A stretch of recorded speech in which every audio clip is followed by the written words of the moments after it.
Hey everyone, Cursed Deck Builder here, making our way to 10,000 decks assisted, and we got something real fun today. We've got the 12th Doctor Battles.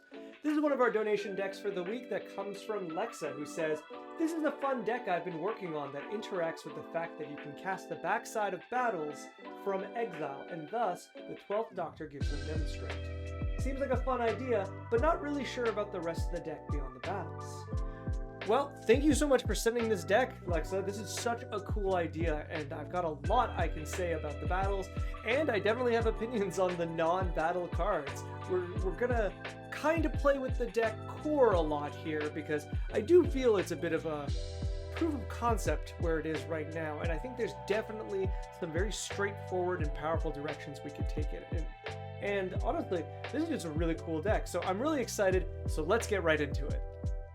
If you'd like to take a look at the deck list we're talking about today, or if you'd like to submit your own deck list to me so that I can make a video assisting your deck, please check the video description down below. So who's the 12th Doctor and why are we using them in our battle deck? Well, the 12th Doctor is a 5-mana blue-red that's Izzet 4/4 Time Lord Doctor. They have two abilities. The first one is that the first spell you cast from anywhere other than your hand each turn has Demonstrate. And the second one says, whenever you copy a spell, the 12th Doctor gets a +1/+1 counter. We're not really going to pay too much attention to that second one. We don't really want to be putting the 12th Doctor into too much attacking or blocking. Only when the coast is clear, the 12th Doctor can hit a battle are we really going to care about that. But that first part is really, really important. Whenever you cast a spell from anywhere other than your hand. So Demonstrate was from the Strixhaven Commanders, the commander decks. And there's one for each color, and they're very, very powerful cards because they're both strong in and of themselves, but also they have like a political theme to them because you get to pick an opponent to also get that spell.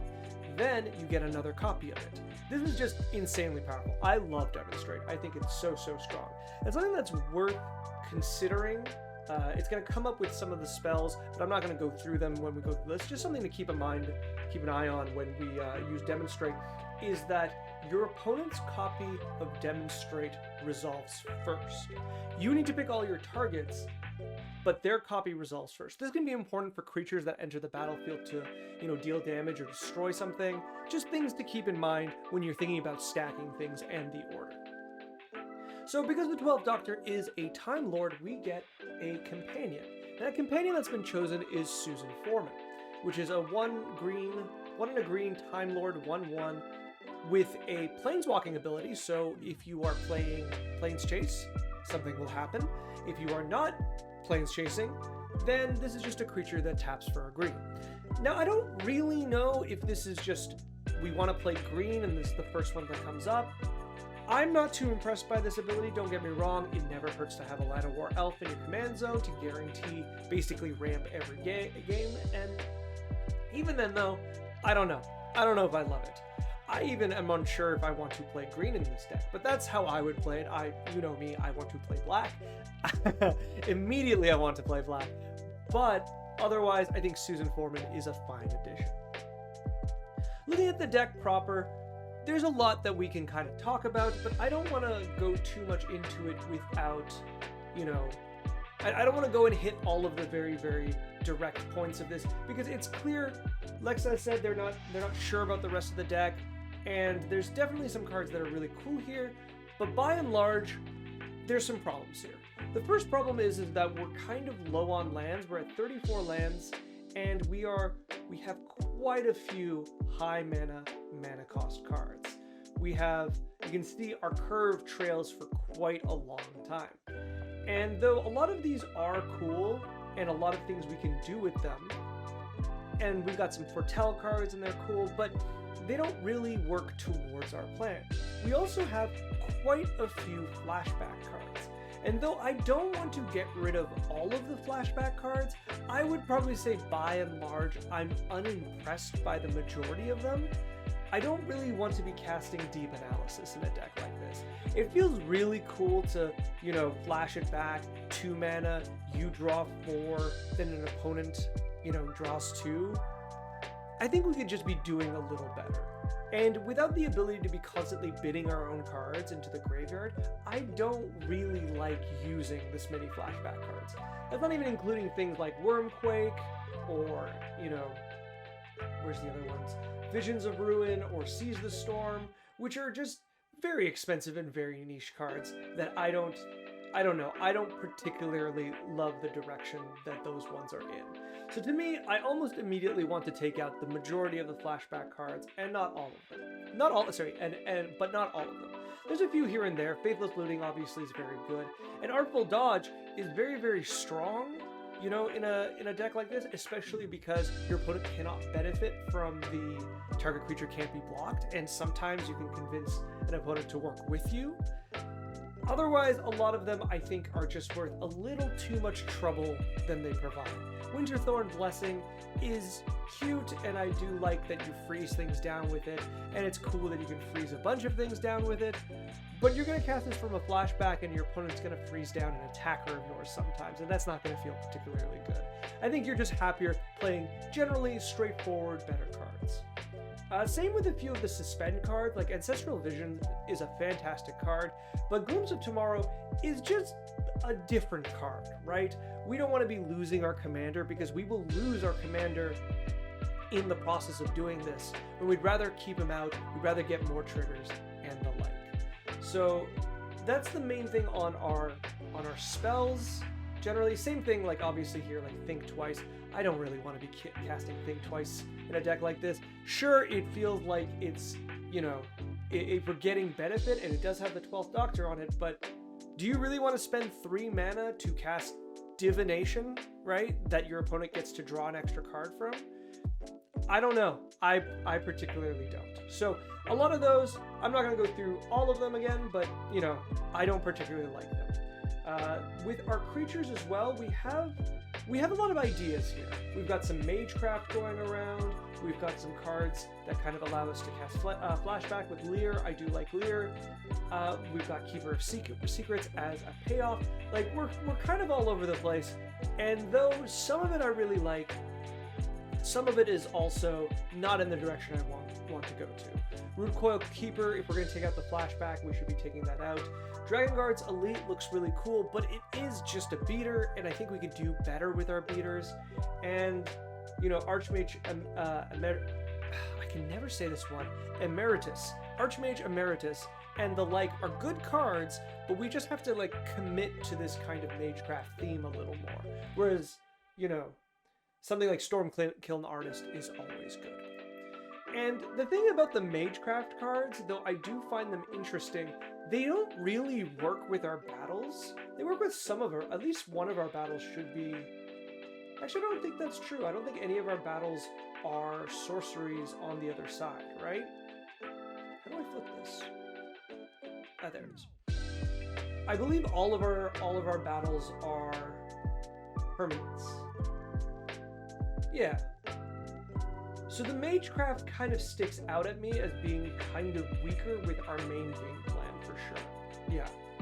Okay, I don't want to go through everything else because look, I wanted to give it like a wide net to throw on the deck, and then I'm going to go into my ideas, and then we're going to discuss those, if that makes sense. I find often when I'm working on a deck that feels like it is a proof of concept, it's better to, you know, throw wide nets. We're gonna do wide ideas so that later, if we work on this further, we're gonna narrow it down and focus on the parts we want to work on. Just like in the same sense, like I could bring up the fact that all of our mana rocks are really, really straightforward. Like we're just playing pretty much every mana rock we have access to, and that's fine. That's fine. I think in the final version of this deck, it won't look like this, but as we're starting out, we need something to start with, and this is perfectly fine. All right, let's first off talk about the battle stuff. So first, I want to be clear, I really like the battle idea. I think this is what's really driving me, like my energy towards this deck, because I think it's a really, really cool idea. And we're going to come back to the idea of getting multiple battles entering the battlefield. So here's the thing. When you demonstrate a permanent, it comes in as a token.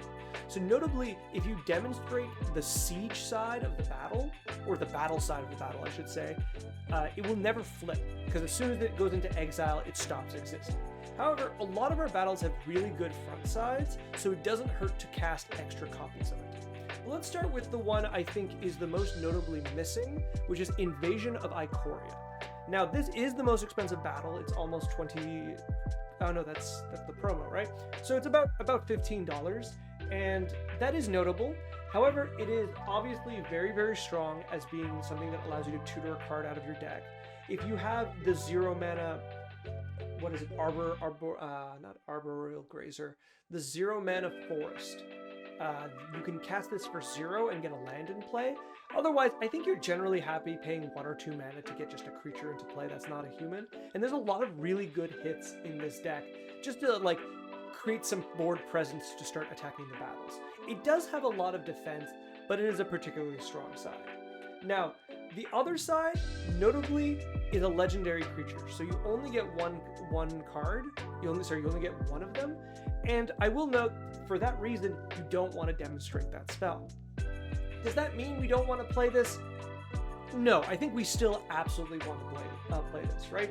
It allows all of our non-human creatures act as if they are unblocked.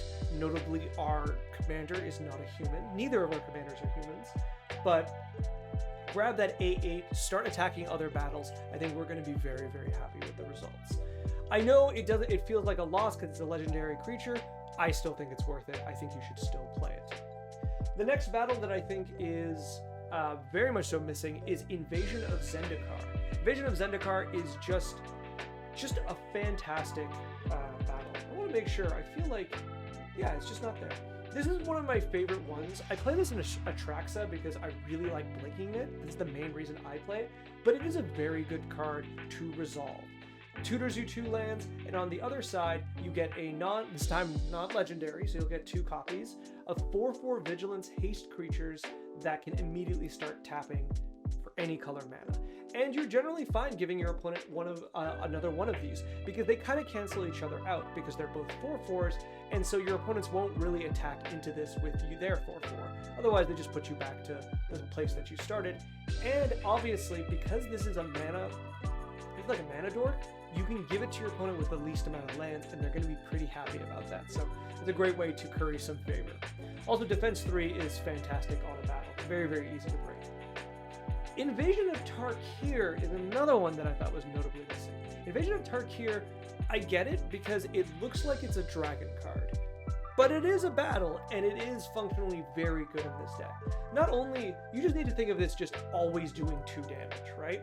So you play it for 2, you deal 2 damage. Either you use that to take out blockers to get through a siege, or you use it on a siege, reducing its defense, ideally popping the battle right away. That's something I really, really like. And then on the other half, the Defiant Thundermaw is a fantastic creature that is stupidly good in doubles, because having 1, it's pretty good. Having 2, now you're getting whenever a dragon control attacks, it deals 2 damage to any target. You attack with 1 dragon, as if you have the 1 Thundermaw, it will deal 2 damage. Notably, that can't kill any of the other Thundermaws. You attack with 2 dragons, you're dealing 4 packets of 2 damage, because each of them trigger twice. And not only does that 1 destroy the dragon that you have given to someone, you can easily do 4 damage there and 4 damage somewhere else, or use that to just blow up a bunch of battles. I will note that we only want to destroy 1 battle a turn, or trigger 1 battle a turn, because you only get to demonstrate once per turn. However, you can use that either to bring down battles to a certain point, or just clear the board. 2 Defiant Thundermaws can just destroy like 4 creatures if you're in the right situation. That's fantastic, and we should definitely be playing it. I guess I should put that card twice. All right. Invasion of Segovia is also something that really catches my eye. Not only does it give us bodies to attack battles with, it also gives the non-creature spells you have Convoke, right? And I think that's big here. I think this is really, really important for this deck. Not only does this let you cast your not only does it let you cast a bunch of spells easier, it keeps giving, like, it gives you the creatures to break the battles, it lets you cast spells easier, and it lets you set up more turns where you can... I'm getting ahead of myself, but I'm gonna say the other thing we want to do is cast spells from other places. So whether they have flashback or or foretell, all of a sudden we're having an easier time casting them, and when we're having an easier time casting them, we're getting more demonstrate triggers. So this is something I think is really, really cool. It's also a hilarious card. If you know anything about Segovia, everything is tiny, so the fact that the legendary Serpent is a 3/3 is kind of a joke. But this is a fantastic card. I'm always impressed by it. I really do think it's very, very strong. 1/1 creature tokens with trample is also very, very fun. Alright. After this, I have a few cards for battles, or to work with battles that I think are noteworthy. So Deep-Root Wayfinder isn't really that big of a deal. I think it's an interesting card. I think it's fine. It plays with the top of our deck, which is going to come up later, but I just do like the fact it triggers when you hit battles. It's really not that big of a deal, but I think it's kind of free to play in a deck like this. So it's definitely something I would consider, especially that when it hits, you can start ramping, and I think that's worthwhile. This card is very, very cheap for a card I think a lot of people were interested in, so I would definitely pick one up for this deck. Into the Fire is the other one that's very, very interesting to me. Not only is this second half just kind of a fine card, this part that deals 2 damage to each creature, planeswalker, or battle is really, really good. I will note that, like, this is especially good in situations where your commander is off the battlefield and you have just a bunch of battles you'd like to trigger. Casting Into the Fire, especially demonstrating Into the Fire, allows your opponents, like you and an opponent, can work together to basically do a board clear and then flip a bunch of your battles. And I think that's really, really good. Do note that once again, the damage comes in 3 packets. So if you're flipping, so for example, if you have Invasion of Zendikar and you cast Into the Fire and demonstrate it, and that first trigger flips it, well, then the other 2 triggers are going to trigger after and kill it. So be a little careful with this one. I think this one's just fine casting regularly, but there are going to be some situations that if you can demonstrate this card, it's going to be very, very good. If you can demonstrate the other side, I think it's also going to be very, very good. And don't forget, oh no, because you got to copy it. So whichever one you pick is what's going to happen, but it's still worth considering. The last one is Rampaging Raptor. This card feels a little boring, I get that, but I think it's very, very good. Basically, it's a trample haste creature, and then if it hits the player, it also hits one of their battles. And I think that's worthwhile. I think being able to pressure down opponents with a hasty 4/4 that also happens to flip your battles is going to be good enough. The fact that it has haste is a big thing for me. The trample is very good, and the extra damage to kind of get the damage through is very powerful. It is kind of simple, but I still think it's worth playing. I think it'll be surprising how much incidental damage this creature can do. One more thing with battles that I think is worth noting, and a lot of people have talked about this, what I've seen online, is Warstorm Surge. And the idea is that your battles that turn into creatures will then do damage to other battles and then flip them as well. Now there's a limit on this again, right? When we do this, we're only demonstrating one of our battles, but I really do think if you flip a bunch of battles, you're in a fantastic position. It's like, you know those commanders that say, that work with sagas, right? The commanders that say, like, when you finish a saga, you get something. If that only triggered once a turn, would you not finish all your sagas if you had the option? I think you still would, and I think it's the same mentality here.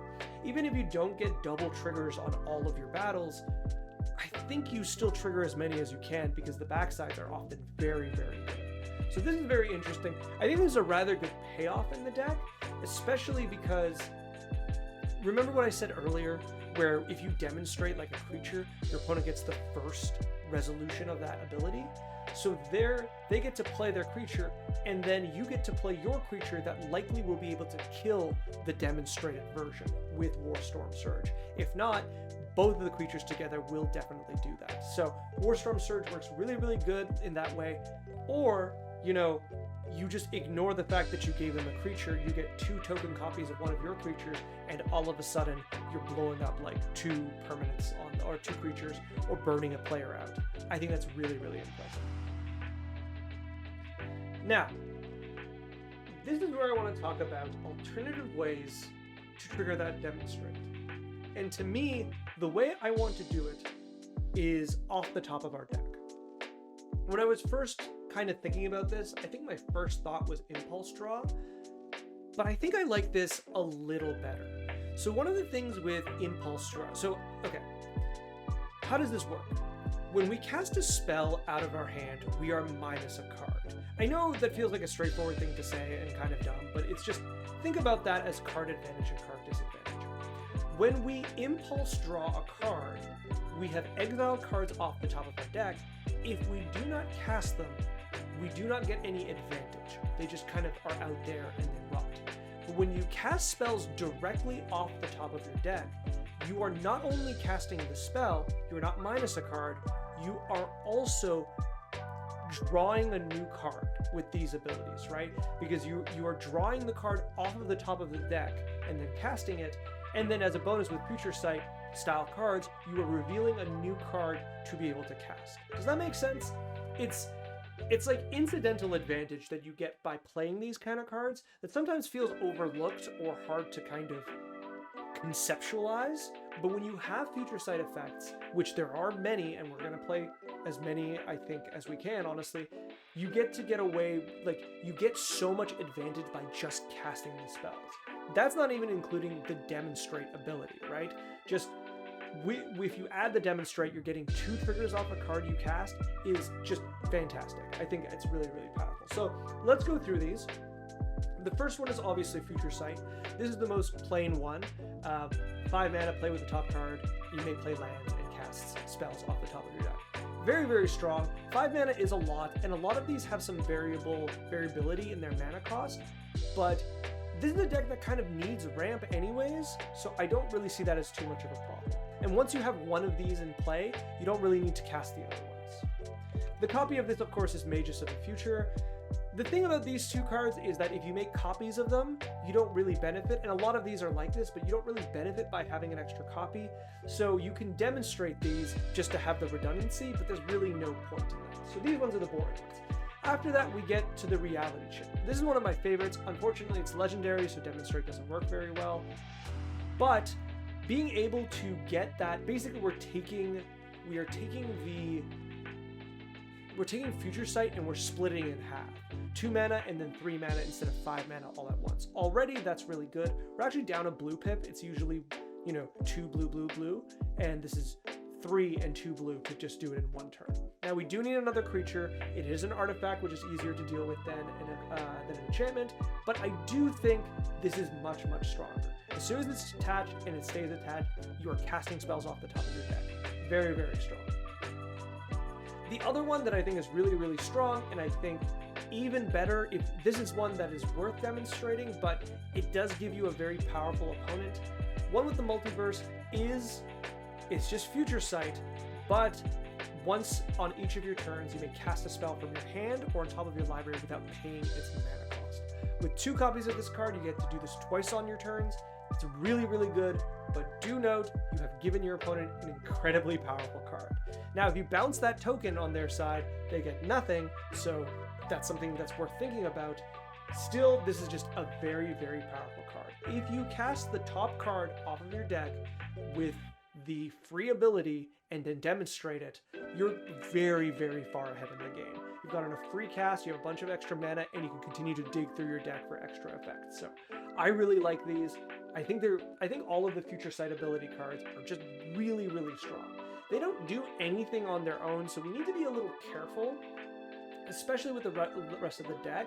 Like, something I do like about the battles is a lot of people might feel like the battles don't do anything by themselves. They just come in and they need to flip, but they have very good ETBs. These spells do actually just straight up not do anything really until you get them going. So I don't think I would play a huge number. Like, I mean, I would play all 4 of these, but like I would be careful on how I play them. Once you have one, you don't usually need another one, and it does suck to have like Future Sight, and then you cast Future Sight, and underneath it is like Magus of the Future. Feels kind of dumb, but it does happen.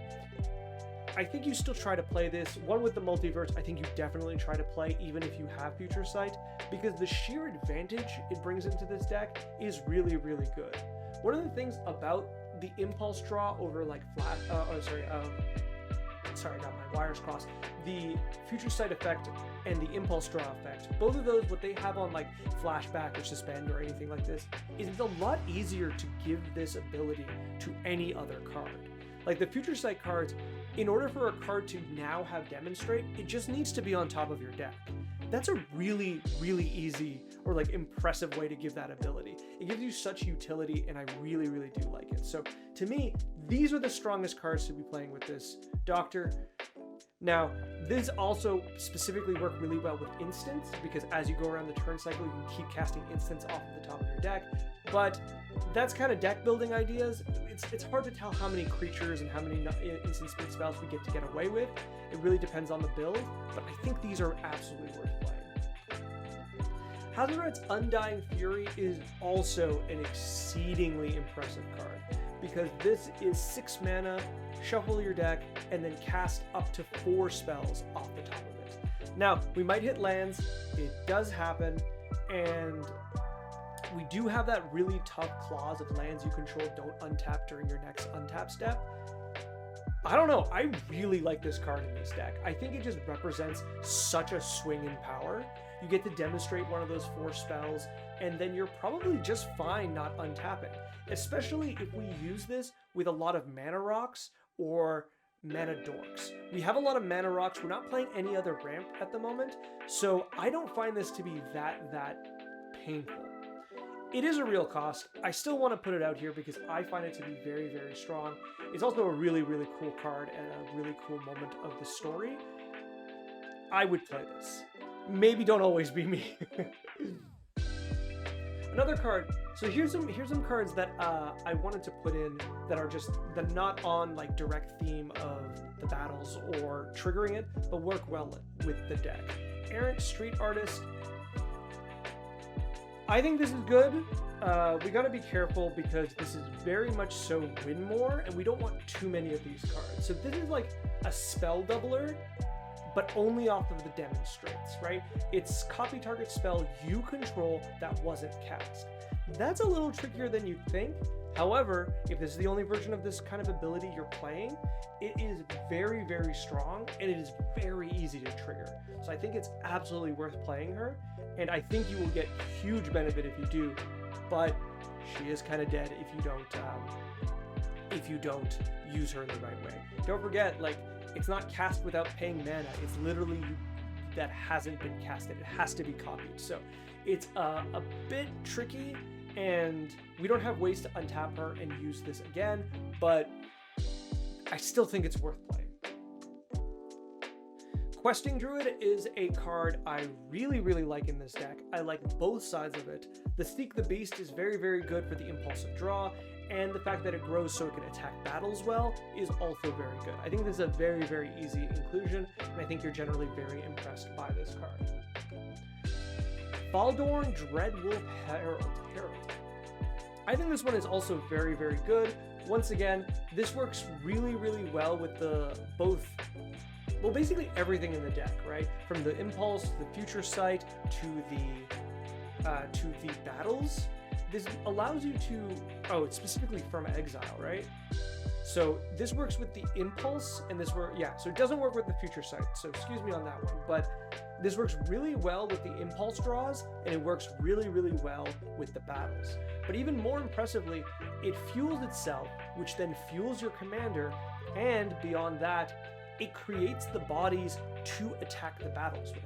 And as a 3/3 for 3, I think that's good enough to be very aggressive with at 3 mana. So I really like her. I think she's very, very good and very fun, and very much so on theme. One of the types of cards I'm looking for are the cards that work really well with that green edition that we're putting in the deck, and I think this is definitely one of them.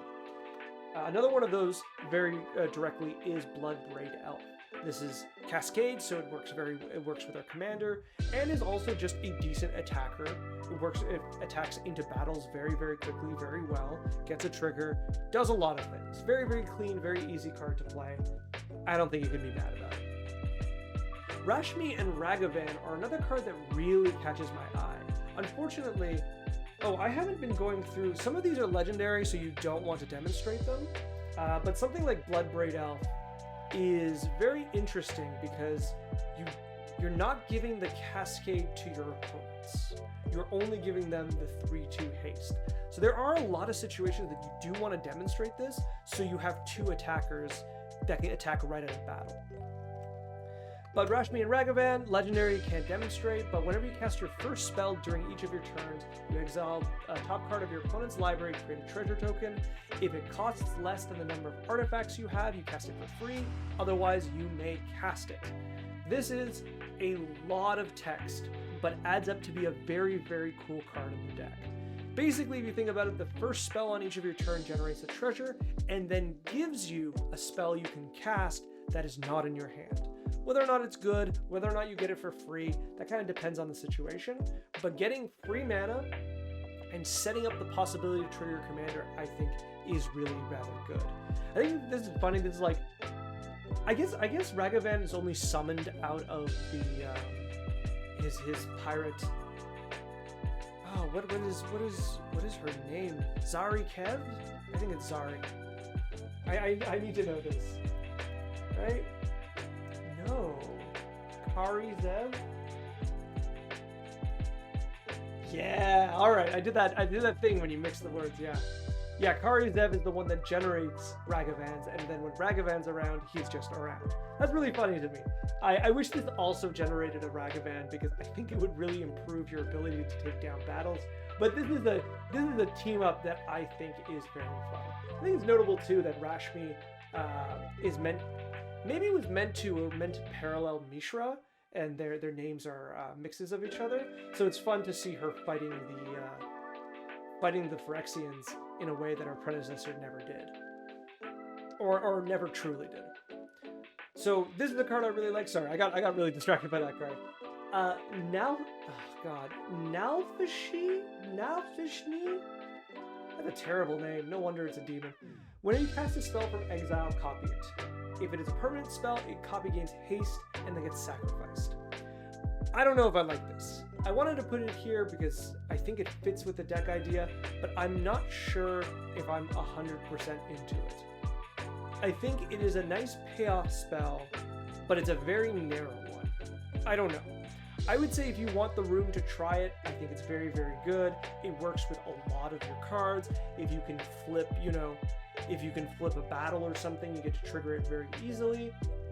I think that's cool, but it's notable that you will lose a lot of those cards, especially if you think of, like, if you flip any of our battles that turn into enchantment or an artifact, it just gets sacrificed. So, that's artifact. I said enchantment or artifact, but I also mean creature. That's a lot of our types. I think that's all of them. None of them are sorcerers on the other side. So yeah, we'll lose every single. If we choose new targets, we'll lose the battle. That doesn't mean necessarily we don't want to do it. Some of them have good ETBs, or some of them have good effects that are worth running. It's just something that's worth considering. I don't like this, but I'm gonna leave it here. Let you decide. One more, this card I kind of put here to kind of stand in for all of the other impulsive draw that you can run. I know that's kind of cheating, but like, there's a lot of impulsive draw you could be playing. And I don't know to what degree you should. I would play a little, but not too much. However, this is one I always really, really like. You are in 3 colors. You have 2 turns to cast the spells. I think this is impressive. The other one I could play is the green-red one, the Escape into the Wilds, because it gives you more cards, and it gives you 2 turns, and right? It gives 2 turns until the end of your next turn. Yeah. So you get 2 turns either way. The difference is one gives you 3 treasure tokens and the other one lets you play an extra land. I kind of like this better for the mana, but worse for the amount of cards you get. So I'll leave that up to you to decide, but I think these cards are just very good. You should play some impulsive draw. But once again, be careful. We need creatures to break battles. See if we can get impulsive draw on creatures primarily, and then look at these cards after the fact. And this is my last one. The last card I want to suggest because I really, really like it. Glorious End is incredibly mean. What do I mean? Well, if you demonstrate this, your opponent will then cast this. When they cast this, they end the turn. And when they end the turn, your copies leave the stack. Then it goes to their turn eventually, and when it goes to their end step, they lose the game. Very, very strong. Very, very cool. I think this is like the best way to use a spell like this. Notably, this is incredibly powerful if you use it. Okay, so let's say you're sitting at a table. You have 3 opponents. Let's skip the first one. You're up against the last 2 opponents. During the upkeep, if you use like Future Sight or something to get Glorious End on top of your deck, on your like second opponent's upkeep, you cast Glorious End and then you demonstrate it on the next opponent. And then that'll end that player's turn immediately and go to that next player's final turn. And I think that's really, really powerful. Though you've knocked one player out of the game, you've completely negated another one's turn, and you are very likely to have like tremendous advantage over your opponents, right? Really, really fun, really, really cool. Honestly, like if you're demonstrating, I really like the idea that you're demonstrating to someone a glorious end, and then they do it before you do, and you go, I don't think I'll do it. I think that's so, so funny. This is a very, very cool card, and here is a way you can use it in Commander. And I think that was it. That's the last card, yeah. So I really, really like this deck. I think fundamentally, we need more creatures or better creatures as well. We need some cheaper creatures are the things that I'm kind of generally thinking about, because we need to break these battles as fast as possible. Not just because we want to copy them with 12th Doctor, but because a lot of them on the other side have things that help us break sieges, right? Like 4/4 trample wards that give trample and ward to everything else, right? Well, other transform permanent and the like, right? These kind of effects are going to kind of cascade outwards.